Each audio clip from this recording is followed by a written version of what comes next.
I'm running late. The steady tick of my designer watch reminds me with each flick of the wrist as I navigate my new Audi through the tree-lined streets of my childhood neighborhood. My knuckles whiten against the steering wheel when my parents' six-bedroom colonial comes into view, its stately presence looming larger than the actual structure warrants. 28 years old, the youngest senior marketing director in my firm's history, and my stomach still knots like I'm 16 and missed curfew. I check my reflection in the rearview designer blazer crisp, makeup flawless, hair smoothed into submission, armor, all of it. The driveway is already full Brandon's Range Rover, Olivia's family SUV, Dad's Mercedes. I park on the street like a visitor, which is exactly what I am these days. 4 visits a year, each one more exhausting than the last. My heels click against the stamped concrete path to the door, the sound sharp and purposeful. I don't knock. I never do. This performative dance of belonging requires certain steps. There she is. Mom's voice carries from the kitchen as I slip inside. We were about to start without you. No hug, no direct eye contact. Just the familiar scent of roasting turkey and cranberry and the undercurrent of disapproval that has always scented the air when I'm present. Sorry, client emergency. The lie slips out easily. Better than admitting I sat in my car for 15 minutes, practicing deep breathing exercises. Always working. Dad appears in the hallway, bourbon in hand, eyes tracking my outfit with familiar appraisal. One of these days you'll find something more important than that job. My smile stiffens but holds. Nice to see you too, Dad. I follow the sounds of conversation to the dining room, where Olivia is arranging flowers at the center of a table, glittering with Mom's best china and crystal. Brandon sprawls in a chair, phone in hand, barely glancing up as I enter. Savannah, Mom says, appearing behind me, go ahead and sit at the kids' table. We've got a spot for you there. The words hit like a physical blow. I turn slowly, certain I've misheard. But there it is, the plastic folding table set up in the corner of the dining room, ringed with colorful children's chairs and set with themed paper plates. My nieces and nephews aren't even there yet, still playing in the basement from the sounds of distant squeals. The kids' table? My voice emerges steady despite the heat rising in my cheeks. Mom's expression remains pleasant, unbothered. We need the space at the main table for Gregory's parents. They're joining us this year. She gestures to Olivia's in-laws, whom I've met exactly twice. I stand frozen, the memory of this morning's preparation washing over me. The care I took selecting this outfit. The extra time spent on my hair. The pep talk in my bathroom mirror. Just get through today. It's just 4 hours. My apartment had felt like a sanctuary this morning, the framed award on my desk, the notification of my promotion still open on my laptop. My friend Maya's voice on the phone. Why do you still go? Seriously, Savannah, what would happen if you just didn't? Now, trapped in the doorway between escape and humiliation, I consider objecting. My lips part, protest forming on my tongue. Brandon looks up from his phone, catching my expression. His eyes narrow slightly, a familiar look that says, don't make a scene. The same look he gave me when I tried to explain my first gallery showing, when I announced my promotion, when I bought my apartment without parental financial support. Fine. The word tastes bitter. I force my feet to move toward the children's table, acutely aware of every eye not watching me, of the deliberate conversations continuing as if this is normal. As if this isn't a statement written in plastic and paper. I lower myself into a chair meant for a child, knees nearly touching my chest, the edge of the table hitting at an awkward height that forces me to hunch. My niece's unicorn plate sits before me, the cartoon eyes seeming to mock my discomfort. The children filter in, eyes wide with confusion at finding an adult at their designated table. My 7-year-old nephew Ben tilts his head. Aunt Savannah, why are you sitting with us? I swallow hard. Just mixing things up. At the main table, conversation flows without interruption. Mom leans toward Olivia. How's the baby sleeping these days? Brandon, Dad's voice carries. Tell Gregory about that promotion. Glasses clink as my father raises his in a toast. To family success, he says, his gaze touching everyone but me. The adults murmur in agreement, a chorus I'm not part of. I watch them from my exile, the realization settling cold and heavy in my stomach. This table, this ridiculous, child-sized plastic throne eyes, the perfect symbol for my entire life in this family. Always adjacent, never included, tolerated, never celebrated. My 7-year-old niece Lucy bumps her juice cup, sending a purple wave across the table and directly onto my cream silk blouse. The cold seeps through immediately, grape juice bleeding into expensive fabric. Sorry, Aunt Savannah. Her little face crumples with genuine remorse. It's okay, sweetie. I dab at the spreading stain with a paper napkin, the material disintegrating against wet silk. Something breaks inside me, not dramatically, but with a quiet finality, like ice shifting beneath the surface of a frozen lake. I stand up, the child's chair scraping against hardwood. I fold my paper napkin carefully, placing it beside the cartoon plate. Mom glances over, brow furrowing. Savannah, is something wrong with your seat? I don't answer. My steps are measured as I walk to the hallway closet and retrieve my coat. I can feel their eyes now, finally seeing me as I prepare to disappear. Some traditions aren't worth preserving. The door closes behind me with a soft click instead of the slam my trembling hands want to deliver. Restraint my lifelong companion. Savannah, where are you going? My mother's voice carries through the front window, that perfect pitch of controlled outrage that's fooled country club friends for decades. I turn, meeting her eyes through the glass. I'm leaving. Enjoy your dinner. Simple words. No dramatics. Just truth delivered without padding or apology. My hands shake as I slide the key into the ignition. The Audi purrs to life, its gentle vibration steadying me as I pull away from the curb.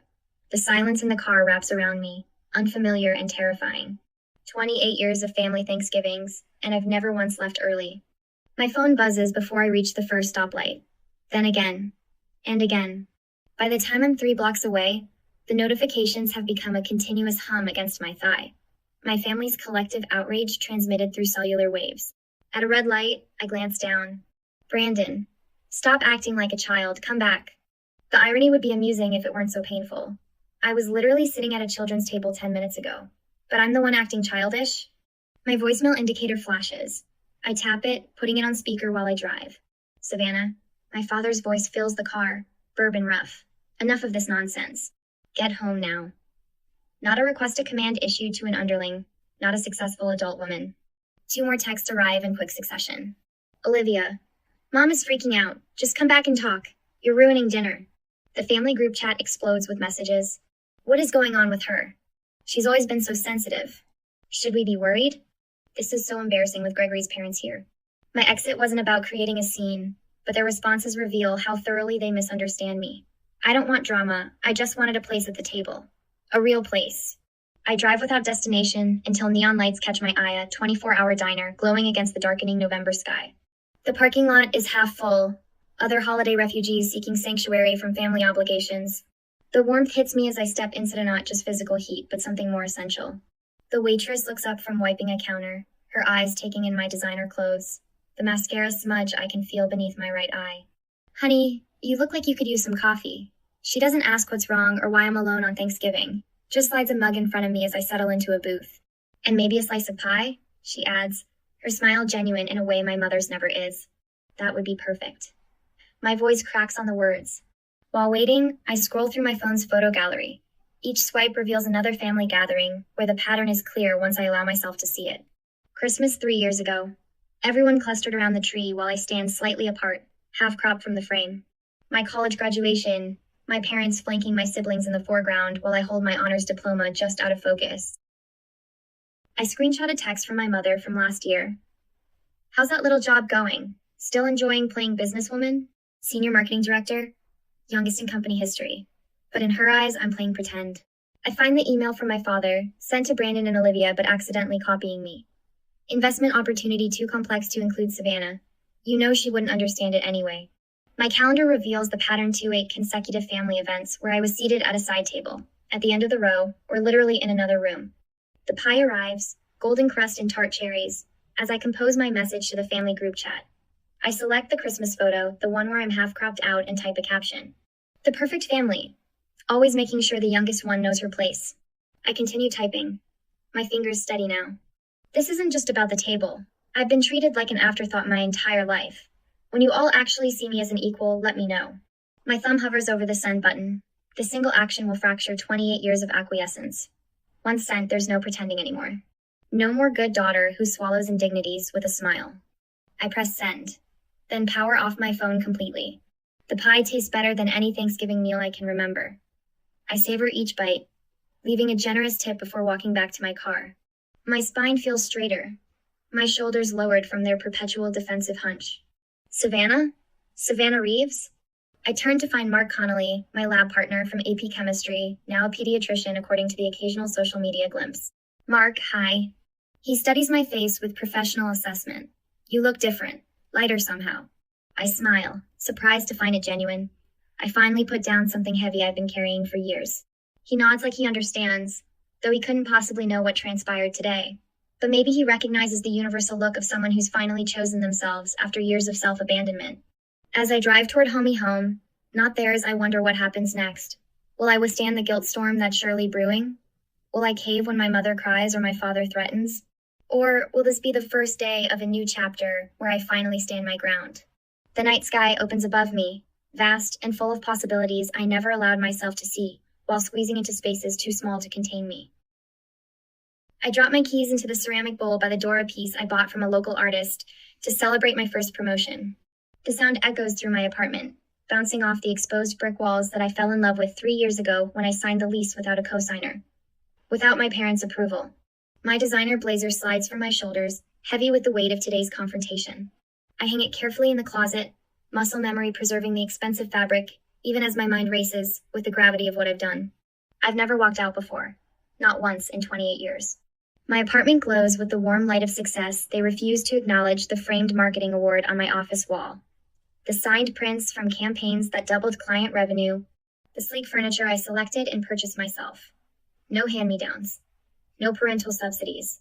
I kick off my heels and pad across the hardwood to the living room wall, where family photos hang in artful arrangement. Mom insisted I display them during her only visit, so you don't forget where you came from, Savannah. My fingers trace the gilt frame of last year's Christmas portrait.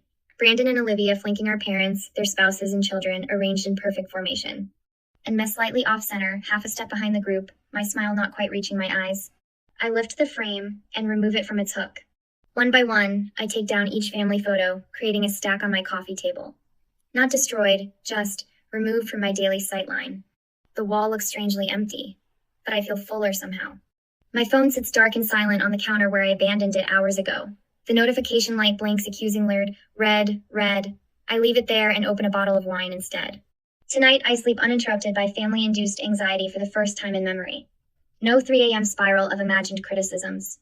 No mental rehearsal of responses to potential jabs. Just darkness and peace, and the distant sound of city traffic below my window. Morning light streams through my eastern windows, painting golden patterns across my bedspread. I stretch, muscles relaxed in a way that feels foreign after years of tension. For a moment, I forget yesterday's upheaval and simply exist in the warmth. Then reality returns, and with it, a strange sensation in my chest. Not the familiar tightness of dread, but something lighter. Something that feels dangerously like freedom. I shower, dress in soft lounge clothes, and make coffee before approaching my phone. The blinking light has become frantic texts, calls, voicemails accumulating throughout the night. I take a deep breath and press the power button. The notifications flood my screen in a digital avalanche of family reaction. Dad, 6:42 p.m. Where did you go? Call your mother immediately. Dad, 7:15 p.m. Your mother is devastated. Fix this now. Mom, 6:38 p.m. Savannah, please come back. We're worried about you. Mom, 8:24 p.m. I don't understand why you're making this into such a big deal. It was just a table arrangement. Brandon, 7:03 p.m. Way to ruin dinner. Mom's upset and Dad's furious. Nice work. Brandon, 10:17 p.m. If you thought this would make us respect you more, you're wrong. You're acting like a child. Olivia, 6:55 p.m. Where are you? Mom's freaking out. Olivia, 8:42 p.m. Do you realize how selfish you're being? Mom can't stop crying. The messages escalate through the evening, concern morphing to anger, then outright threats. Dad's final text suggests reconsidering financial support I haven't received since college. My brother questions my mental stability. My sister invokes family loyalty as if it's a one-way obligation. I scroll through them with growing clarity, seeing the manipulation tactics laid bare. The guilt, the gaslighting, the collective rewriting of reality where I'm the villain for refusing to accept the unacceptable. Then a text from an unexpected sender stops my thumb mid-scroll. Emma, 13, Olivia's daughter. I get it, Aunt Sav. They make me feel invisible too. My breath catches. I read it 3 times, my niece's simple words cutting through the noise of adult accusations. She sees it too, the subtle exclusion, the dismissal of worth.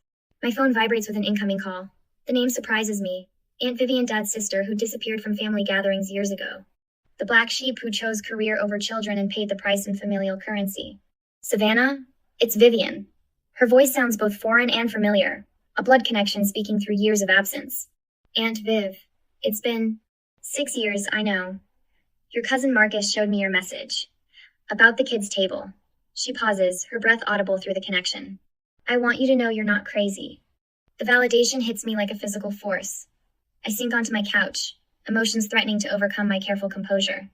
I went through the same thing when I chose career over kids, she continues. Your father and mother couldn't reconcile my choices with their worldview, so they simply reduced me, made me smaller, put me at the metaphorical kids' table until I stopped coming to dinner altogether. Memories surface of childhood questions about Aunt Vivian's absence. She doesn't care about family, was the standard response. A simple explanation that absolved everyone else of responsibility. I always wondered why you stopped visiting, I admit, voice barely above a whisper. Same reason you walked out yesterday. Dignity has a breaking point, Savannah.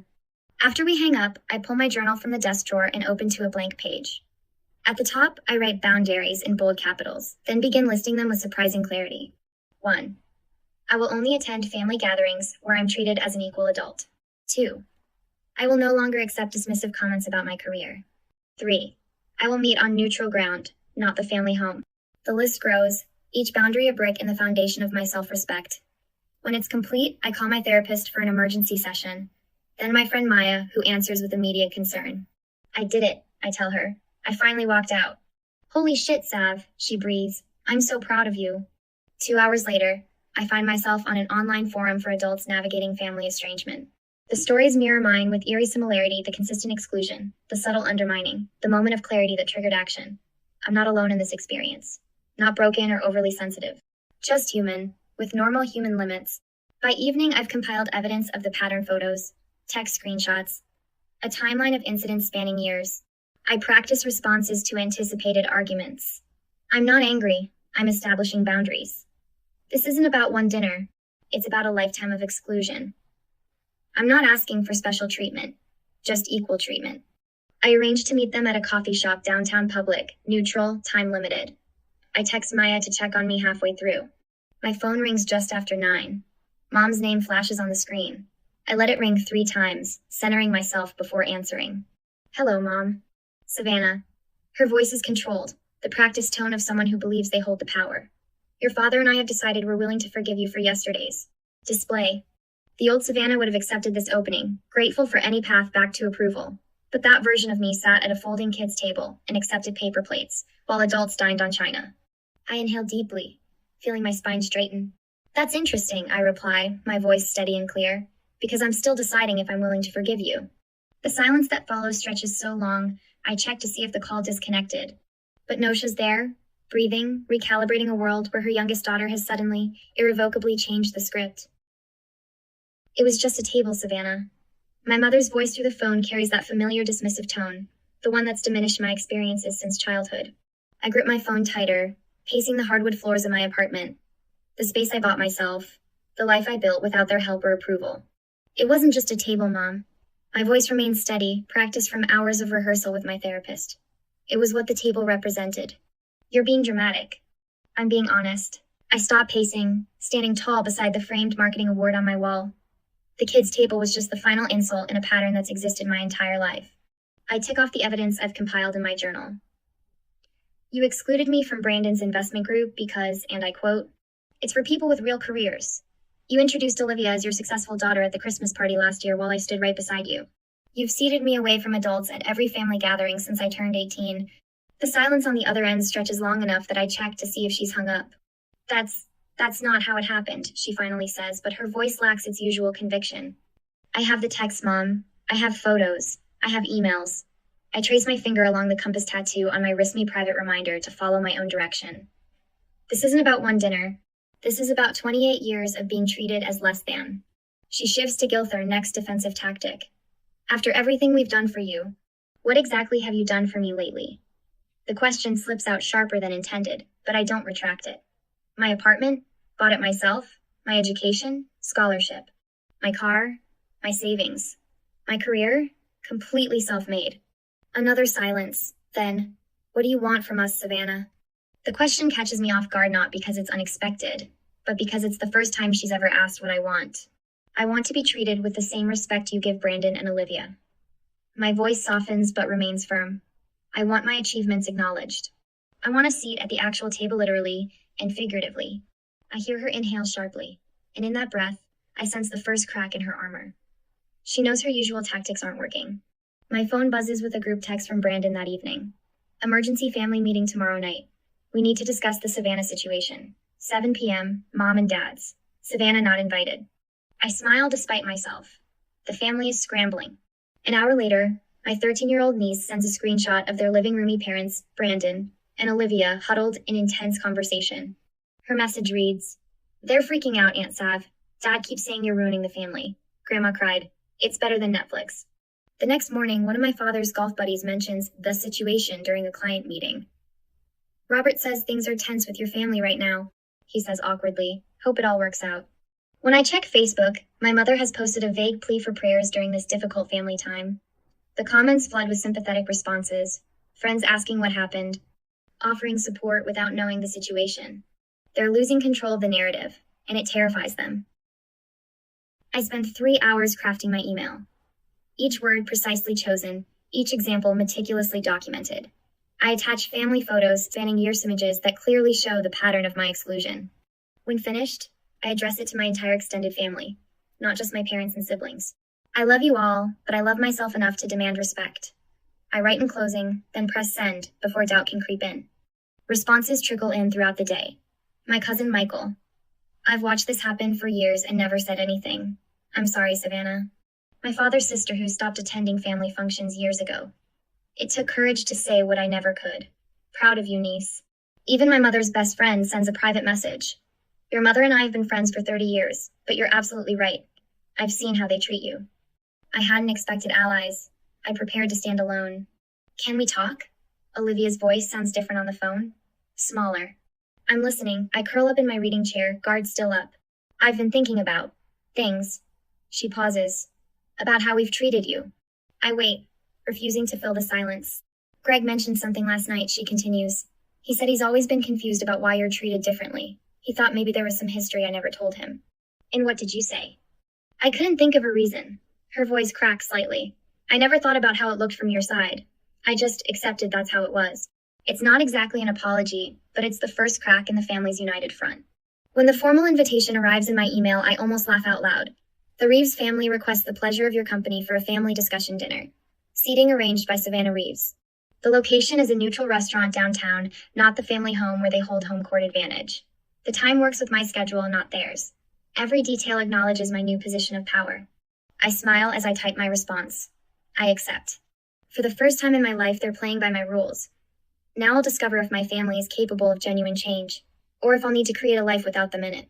The ball is finally in my court, and I'm ready to serve. I arrive at Marcello's 20 minutes early, my heels clicking against polished marble as the hostess leads me to the table I specifically requested when making the reservation.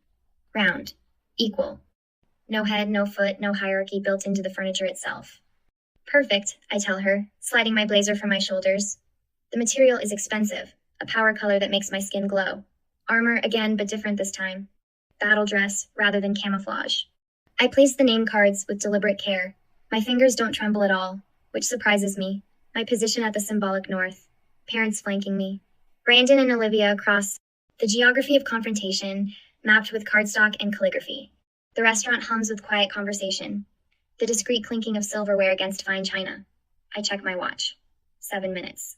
I smooth my napkin across my lap, straighten the butter knife that's already perfectly aligned. 6 minutes. I resist the urge to reach for my phone, to check for a last-minute cancellation text. When they arrive together, of course I don't stand. "Savannah?" Mom's voice wavers between greeting and question. Dad's eyes narrow as they scan the table arrangement, the placed cards. Brandon's jaw tightens. Olivia clutches her purse strap a fraction tighter. "Thank you for coming," I say, my voice steady.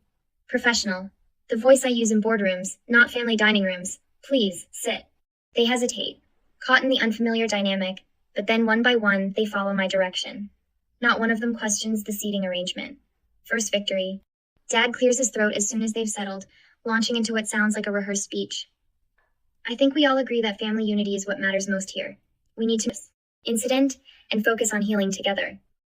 "Your father's right," Mom adds, her eyes already glistening with practiced tears. "This has been devastating for all of us, Savannah.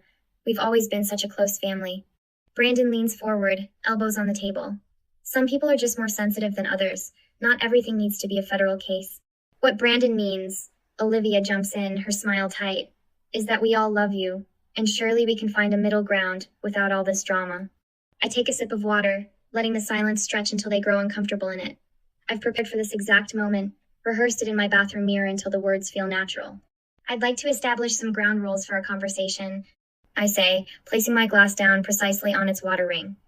Each person speaks only for themselves. No one interrupts. And we focus on specific behaviors, not character assessments.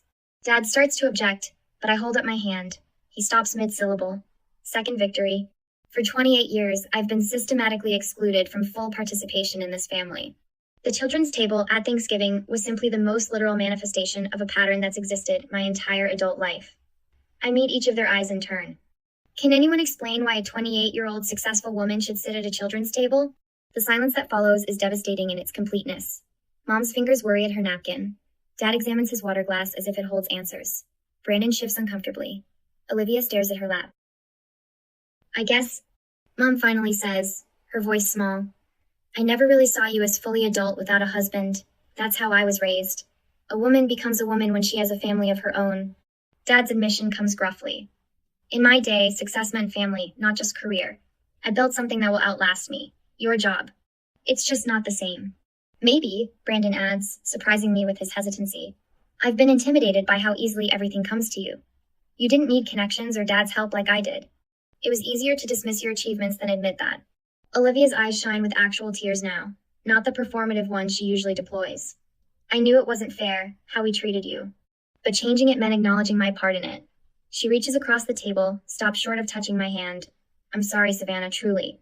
I absorbed their words, feeling something shift inside me. Not forgiveness exactly, but recognition. The first honest conversation we've had in decades. Moving forward, I say, my voice firm but not unkind. I need certain boundaries respected. I will participate in family gatherings as an equal adult.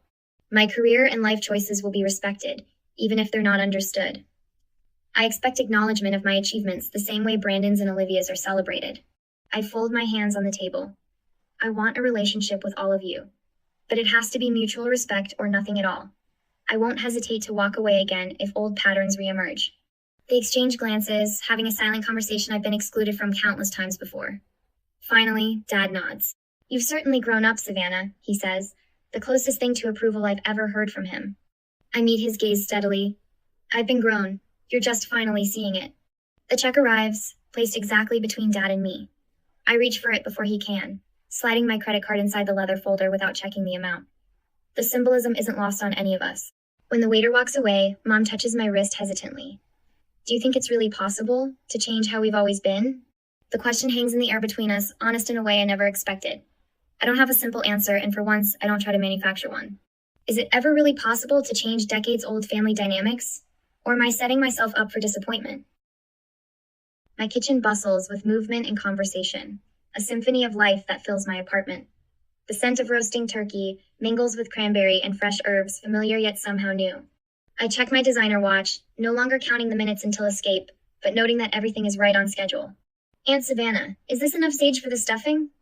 Lucy stands on a step stool beside me, her 13-year-old hands carefully measuring herbs. Perfect. I squeeze her shoulder. You've got a natural talent for cooking. The dining table stretches through the living area of my apartment, a single expansive surface with chairs for everyone. No plastic folding tables in sight. No exile to the corner.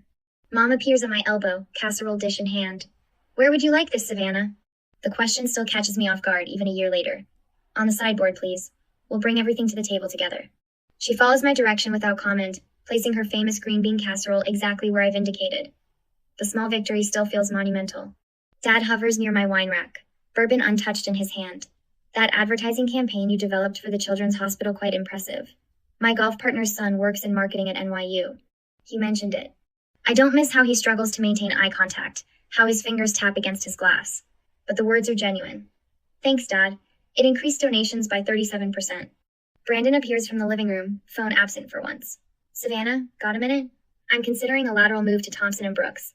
The pay cut would be temporary, but the creative opportunities. He trails off, uncertainty flickering across his face. I nearly dropped the serving spoon. Brandon asking me for career advice. It depends on your 5-year plan. Thompson's digital division is expanding rapidly. Olivia approaches, her newest edition cradled against her shoulder. Would you mind holding her while I help set up? She's been fussy all morning, but she seems to like you. Without waiting for an answer, she places the infant in my arms. Not as an afterthought babysitter, but as a trusted equal. The weight feels right somehow. We understand each other, don't we? I whisper to the baby, who blinks solemnly up at me. This place is gorgeous, Dad comments, gesturing around my apartment. Smart investment in this neighborhood. Mom reappears from the dining area, measuring spoons in hand. Savannah, could you sit the children? She freezes mid-sentence, color draining from her face. The room goes silent. Every eye turns toward us. Mom swallows, then corrects herself. Actually, I'd love your help arranging everyone together. You always know exactly where people should be. Our eyes meet, understanding passing between us. Happy to, I reply, accepting both her correction and what it represents. My best friend Maya emerges from the guest bathroom, her presence alongside my family no longer strange but essential. My father's sister absent from family gatherings for nearly a decade chats comfortably with Olivia's in-laws near the window. I catch my niece explaining to Maya's daughter. My aunt taught us about boundaries, her voice swelling with pride. Slipping away for a moment, I stand alone in my kitchen. Last year's humiliation at the kids' table flashes through my mind: the plastic chair, the cartoon plate, the physical manifestation of how they saw me. I pull my gratitude journal from the drawer and write a single line. Today I sat at the table I deserve. When we gather for the meal, hands linked around my table, Dad asks what we're each thankful for. When my turn comes, I say simply, growth, in all of us. The glances exchanged around the table speak volumes. Some traditions deserve to be broken, so better ones can be built. My place card stands at the head of the table, my name written in my own hand. What would you do in this situation? Let us know in the comments. If this story had you on the edge of your seat, smash that like button and subscribe for more jaw-dropping family drama, shocking betrayals, and the revenge stories you won't believe.